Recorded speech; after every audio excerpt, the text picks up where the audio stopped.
দেশে যারা ঘর ছেড়েছিলেন। গ্রেফতারকৃতদের কাছ থেকে পাওয়া আরেকটি নথিতে কথিত হিজরতের পরিস্থিতি এবং প্রস্তুতি সম্পর্কে দিক নির্দেশনা পাওয়া গেছে। চট্টগ্রাম সেনাবাহিনীর ঊর্ধ্বতন একজন গোয়েন্দা কর্মকর্তা নাম প্রকাশ না করার শর্তে জানিয়েছেন, মূলত জামায়াতুল আনসার ফিল হিন্দাল সার্কিয়া বলে বাস্তবে কোনো সংগঠনের অস্তিত্ব নেই। এছাড়া র্যাব পাহাড় থেকে অভিযান চালিয়ে কাউকে আটকও করেনি। দাড়ি টুপিওয়ালা যাদেরকে দেখানো হয়েছে তারা অনেক আগে থেকে র্যাবের হাতে গ্রেপ্তার ছিল। কুকিচিন ন্যাশনাল আর্মি বা কেএন এর সাথে প্রশিক্ষণের যে দাবি করা হয়েছে সেটাও সাজানো নাটক।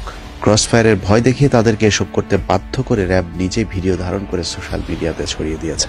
সেনাবাহিনীর এই কর্মকর্তার এই বক্তব্য যাচাইয়ের জন্য খুব বেশি সামরিক বিশেষজ্ঞ হওয়ার প্রয়োজন নেই।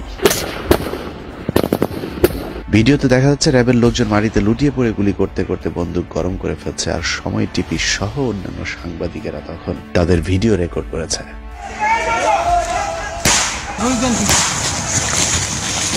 বাহারি সাংবাদিকদের আনাড়ি এসব সংবাদ দেখে মনে হতেই পারে সন্ত্রাসীদের বিরুদ্ধে সেনাবাহিনী না পারলেও র্যাব অত্যন্ত দক্ষ এবং কার্যকরী একটি বাহিনী। আমাদের পুলিশ অত্যন্ত ক্যাপেবল। আমাদের পুলিশ যে কোনো চ্যালেঞ্জ এখন মোকাবেলা করতে পারে। র্যাব পুলিশের হঠাৎ ক্যাপাবিলিটি বেড়ে যাওয়ার মূল কারণ হলো পার্বত্য চট্টগ্রাম থেকে সব সেনা ক্যাম্প সরিয়ে আনতে চায় সরকার, যে কারণে সেনাবাহিনীর পরিবর্তে র্যাবকে বিশাল দক্ষ বাহিনী হিসেবে দেখানোর নাটক মঞ্চস্থ করা হচ্ছে, জানিয়ে পার্বত্য চট্টগ্রামে সেনাবাহিনীর মধ্যে তীব্র অসন্তোষ দেখা দিয়েছে।